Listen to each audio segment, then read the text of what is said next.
All right, I'm about to do something dumb and masochistic maybe, but hell with it. Who cares? Because I've managed to piss off just about everyone in my neighborhood and beyond anyway, I think.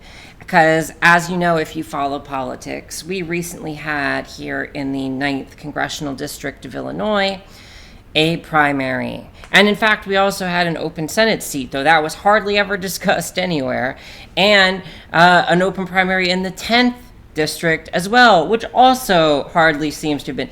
But boy, oh boy, our district, granted, it's an exciting district and very competitive. You know, it had ended up with over 15 candidates, and a lot of them were like spoilers, ridiculous, but like there were like seriously 10 at least like real legitimate candidates, you know, in the beginning. And it was a very competitive race and one that became very acrimonious and bitter. And I have this silly thing I do where I'm like, you know, worried about the Nazis. So I try between all the like the committed anti-fascist candidates that we had available, like I'm trying to be a peacemaker and do my little Forrest Gump thing back and forth. I have experience. I've been gumping it a while. You know, trying to talk to the people on the campaigns, get a sense of like, yeah, just look for ways to build coalitions, because in Chicago especially, that is an essential part of politics, electoral or otherwise. And, but, you know, we all feel disappointed by the fact that KatAbu was defeated by about 3,000 votes by a candidate who was not AIPAC's preferred candidate. AIPAC's preferred candidate came in third, okay? And Kat beat her pretty resoundingly. And yes, if you add up all the leftist candidates, yes, it was more than what Daniel Biss got. Daniel Biss is, as far as the options available here, he was the middle of the road, but he was the establishment candidate. And in that case, again, because of the district this is, yes, in this case, the establishment candidate is, you know, it would be incorrect to call him a reactionary or a right-winger or anything like that. But I've had, suffice to say, I've come away pretty salty with everybody, and I don't just mean the campaigns or the candidates. I mean some of my friends and neighbors. I mean the media. I mean a lot of, and when I say the media, I'm not even talking about the creeps on TV. Like, if why you throw it out the window. Like, it's the telescreen from 1984 at this point. It's all owned by 2 or 3 creepy sex criminal Nazi oligarchs, and you do not get information or truth there. So when I say media, like national media, just to be clear, I'm talking about online sources, but even a lot of like sources that I really respect and look up to, typically, or that do really well covering their part of the country, have evinced a very poor knowledge and understanding or concern with, frankly, Chicago politics, and yet they think they're helping by swooping in and declaring the winner of a very competitive primary months and months and months ahead of time. And I'm sitting there all the while thinking, gosh, all this free media is coming in for my preferred candidate, but like, I don't think it's going to help. And, you know, we'll get there. I'm starting all over the place. We'll get there, because the first point I want to make is that the people have immediately, whether it's people that live here or whether people that do not even live in this district or this state, that had a very shallow engagement, but they interviewed KatAbu once or twice on their show, and therefore they've got real strong opinions and are quick to come in and point all the fingers about who didn't fall in line and obey, and whose fault is it that Kat didn't win, with no knowledge of local issues, local politics, local figures. And I would think it would be obvious, because we hear all this talk about how we need to have solidarity to defeat fascism. I would think it should go without saying, but apparently it doesn't. If it should go without saying among anyone, it would be leftists, one would think. But no, even there, it needs to be said that who's to blame for KatAbu Ghazali's electoral defeat? The first place we should always point the finger, instead of each other, is at the system that is designed to generate this outcome. Daniel Biss is the mayor of Evanston. Now, Evanston is the suburb that's directly to the north of Chicago. It's a very wealthy, posh area, and there's a lot of friction, you see, because they actually have their own branch of the CTA. They have a special, the Purple Line. They have their own train. It's the nicest line out of any of them in terms of it has the newest cars, etc. And they get an express service that goes straight downtown to the Loop. So they get to ride in comfort downtown and work and draw their salary in the city of Chicago. But they don't pay taxes to the city of Chicago. They live their whole life in and around Chicago, but they want to be able to step one toe over the border and not contribute to the shared life of Chicago. Just use it. Just colonize it. So there's always been a lot of friction between Evanston and those of us within the city limits.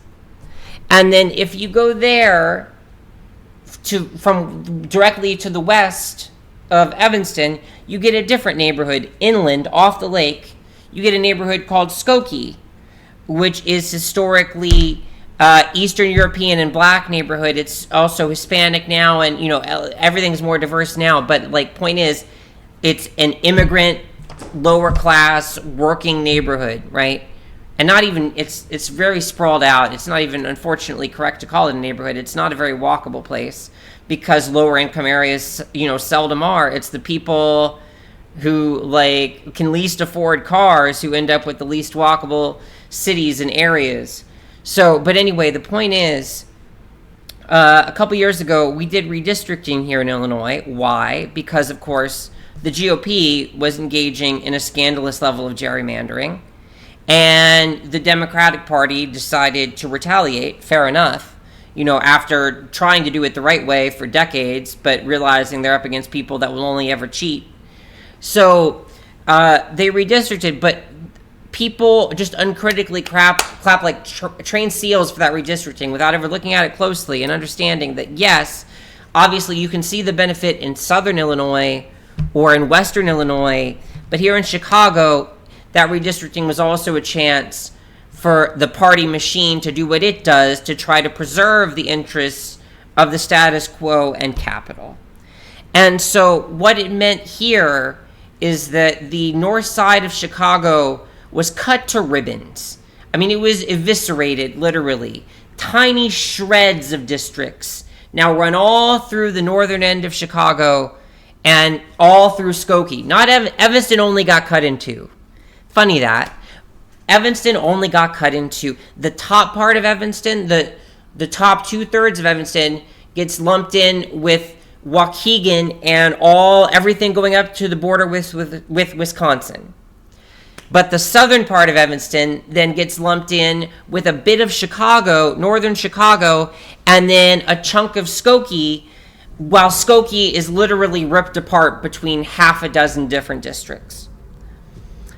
And you need to understand that every structural factor in the world was in place precisely to make sure that this seat would be controlled by the mayor of Evanston.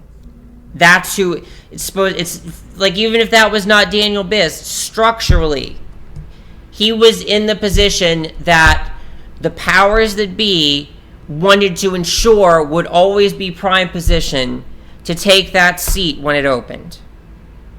So if you don't understand that, and if you don't understand the lay of the land electorally and in terms of the local geography and urbanography and politics, then how can you possibly give any clear assessment of what happened here?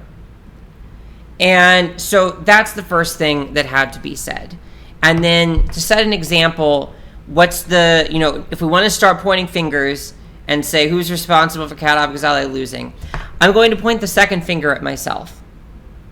And in fact, I don't know, maybe I'm not alone in that. See, as a matter of principle, I also think when we start criticizing, the first thing we should do is to look inward at ourselves before we start pointing the finger at everyone else.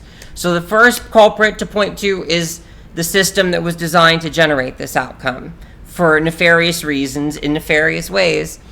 And then the second place we look should always be inward before we start looking at everybody else. But in this case, it's more than just trying to set a good example. It's unfortunately maybe necessary because I see that KatAbu Ghazaleh tagged me in a post on a media platform that she used for her campaign. And it's one that sold its soul to Palantir a couple of months ago and declared itself an enemy of this nation and humanity. So I haven't been back on it because, now they want biometric data from us all as a condition of using their platform. And gosh, I wonder who they will share it with. But if I had to guess why KatAbu Ghazaleh might have a bone to pick with me, I think I might know. And I was hoping she wouldn't remember, but better to deal with it. Because I am so sick of hearing around here from people that I like and people that I respect. I try to have candid conversations with them. And I end up hearing, don't repeat that. Don't tell anyone I said that. Make sure this person doesn't know I said that. Because everyone, it's hard times, and everyone's trying to look out for themselves. But that's not how you beat fascists.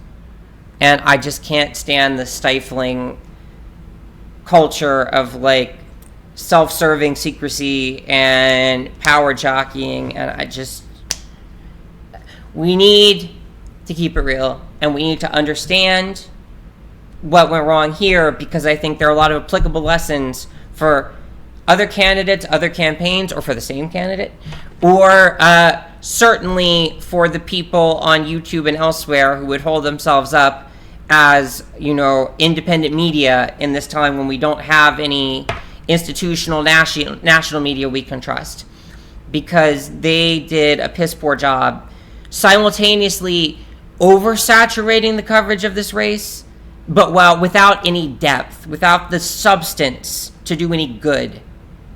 So, but with that being said, I thought I was helping to redress that, and I was doing the opposite, because literally in passing at a candidate forum, I gave KatAbu Ghazaleh what turned out to be an awful piece of advice. And out of the 4 or 5 pieces of unsolicited advice I offered her in the course of her campaign, unfortunately, the others, but if one of them ended up being a thing she actually did, and it ended up being not good. Not good. And it's, of course, always how these things go. Out of all the sentences I spoke to anyone in the context of this campaign that I would have thought that I might regret while I was saying it, this would be the one you least suspect. But what can I say? I can't see everything clearly in the future because I don't have a crystal ball. And so that I will discuss next.